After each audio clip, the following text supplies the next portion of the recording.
मेरे प्यारे दोस्तों, आप सबका राधा कृष्ण भक्ति ज्ञान चैनल में स्वागत है। आज मैं आप सबको भगवान श्री कृष्ण की अवतार की कथा सुनाने जा रही हूँ, जो कि बड़ी अच्छी और बड़ी रोचक है, जिसके सुनने से मन बड़ा ही प्रसन्न हो जाता है।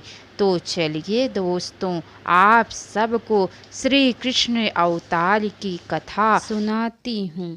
एक बार द्वापर युग में देवर्षि नारद सभी लोकों में भ्रमण करते हुए विष्णु भगवान के वैकुंठ धाम में जा पहुँचे और प्रभु को नमन करके नारायण नारायण का शब्द उच्चारण करने लगे।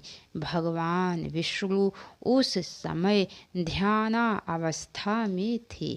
उन्होंने धीरे से नेत्र खोले और देवर्षि नारद की ओर देखकर मुस्कराए। आओ नारद, क्या संदेश लाए हो? हमारे भक्तों का क्या हाल है? सब कुशल से तो हैं? आप तो अंतर्यामी हैं प्रभु। पृथ्वी पर इस समय घोर संकट छाया हुआ है। असुरों और अत्याचारी राजाओं से पूरी धरती त्रस्त है। सर्वत्र त्राहि त्राहि मची हुई है। कुछ समय पूर्व ही धरती माता गौ का रूप धारण करके पिता श्री ब्रह्मदेव के पास आई हैं और अपना दुखड़ा रो रो कर सुना रही हैं। नारद जी ने कहा, इस समय वे क्या ब्रह्मलोक में हैं? नहीं स्वामी, ब्रह्मा जी उन्हें लेकर शिवलोक गए हैं। वहाँ किस लिए? भगवान महादेव से प्रार्थना करने की वे धरती पर होने वाले अत्याचारों से मुक्ति दिलाने के लिए उन असुरों और राजाओं का वध कर दें। ठीक ही किया है। उन्होंने भगवान आशुतोष तो संहार के देवता हैं। वे उन असुरों का विनाश अवश्य करेंगे। परंतु प्रभु, जगत के पालनहार तो आप हैं। सारी व्यवस्था का उत्तरदायित्व तो आपका है। देवर्षि भगवान आशुतोष और मुझ में अंतर कहाँ है? दुष्टों का संहार कोई भी करे, एक ही बात है। लेकिन प्रभु, अब लेकिन वेकिन मत कहो। भगवान विष्णु बोले, अब आप प्रस्थान करें। नारायण नारायण कहकर देवर्षि नारद वहाँ से अंतर ध्यान हो गए।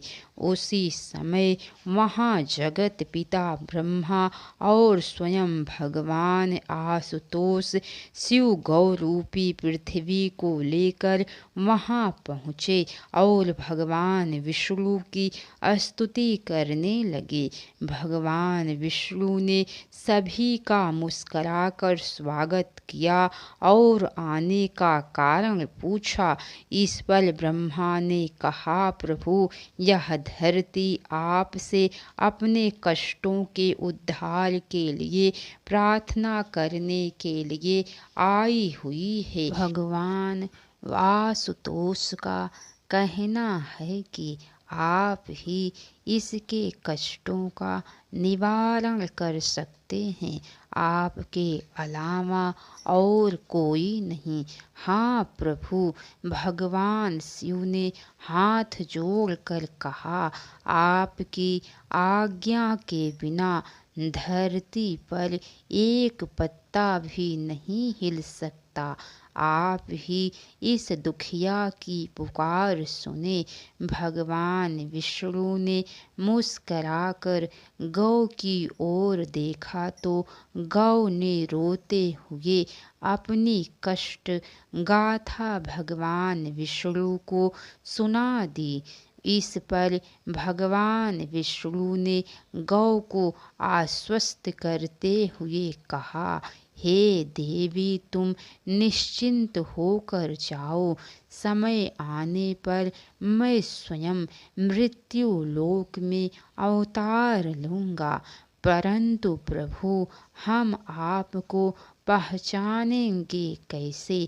पृथ्वी ने भगवान से प्रश्न किया। मेरे कार्य ही मेरी पहचान करा देंगे। भगवान ने मुस्कराते हुए कहा। उसके बाद उन्होंने ब्रह्मा से कहा, हे ब्रह्मदेव, सभी देवताओं से कहिए कि वे ब्रज में अपने अपने अंशों से जन्म ले। मैं भी यथा समय वहाँ आऊँगा। सभी भगवान को प्रणाम करके वहाँ से चले गए।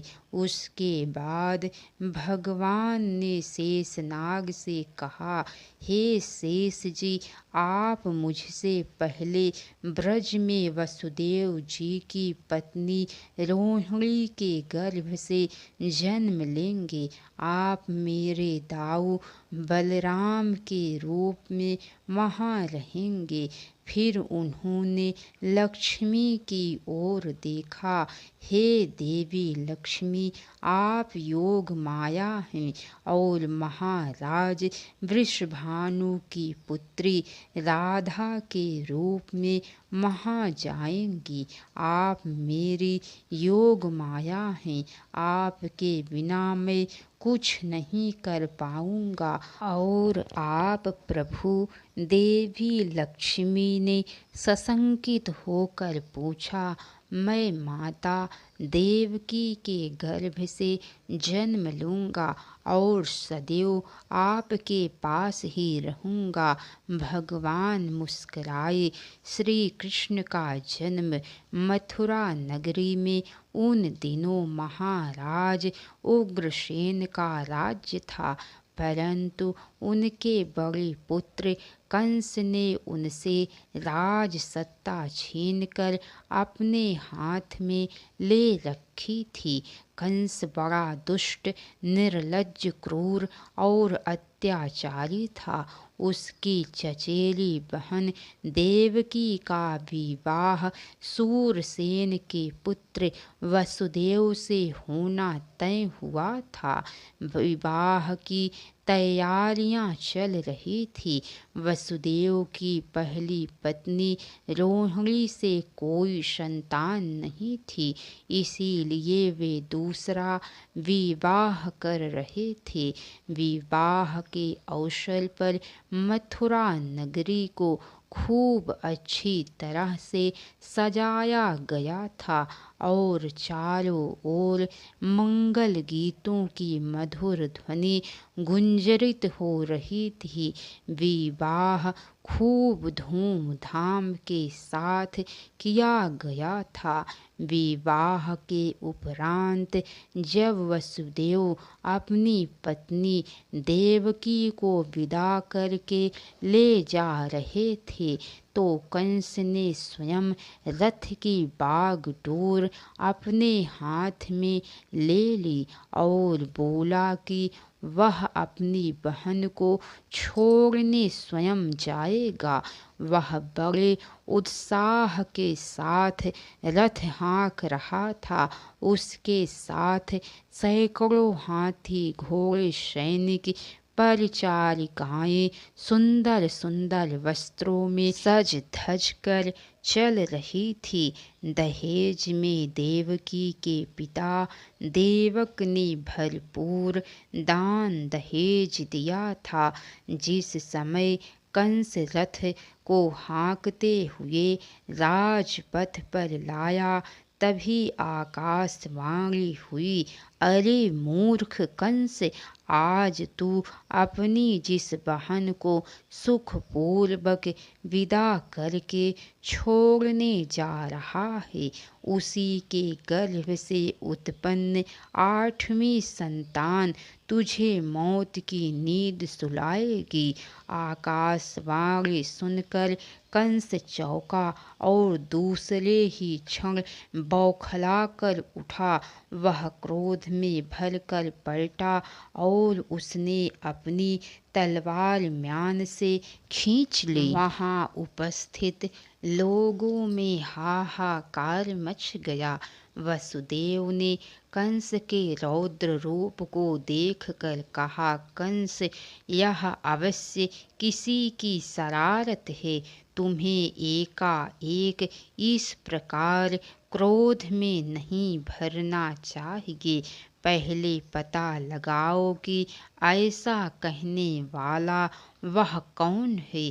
कंस ने वहाँ उपस्थित लोगों की ओर देखा और चीख कर बोला, किसने कहा है यह सब मेरे सामने आओ, अन्यथा मैं तुम सबको मौत के घाट उतार दूंगा। कंस की बात सुनकर वहाँ उपस्थित लोग थर थर काँपने लगे और कहने लगे, भोजराज, हमने ऐसा कुछ नहीं कहा है जिसके कारण आप इतने क्रोधित हो रहे हैं। हमने तो कुछ भी नहीं सुना है। झूठ बोलते हो तुम। कंस चिल्लाया, मैं बहरा नहीं हूँ। मैंने स्वयं अपने कानों से सुना है कि मेरी बहन के गर्भ से जन्म लेने वाली 8वीं संतान मेरा वध करेगी। तभी फिर से आकाशवाणी हुई, अरे दुष्ट कंस, तूने ठीक सुना है। इस देवकी के गर्भ से जन्म लेने वाली 8वीं संतान ही तेरी मृत्यु का कारण बनेगी। वह तुझे मारकर तेरे अत्याचारों से ब्रज भूमि को मुक्त कराएगी। यह अटल सत्य है। इस बार सभी ने यह आकाशवाणी सुनी तो सभी भयभीत हो गए। अब किसी प्रकार का भी संशय नहीं रहा। कंस ने क्रोध में भरकर आकाश की ओर देखा और फिर घूमकर देवकी की ओर देखा। देवकी कांप उठी। कंस ने आगे बढ़कर झटके से देवकी की चोटी पकड़ ली और उसे खींचकर ऊपर उठा लिया।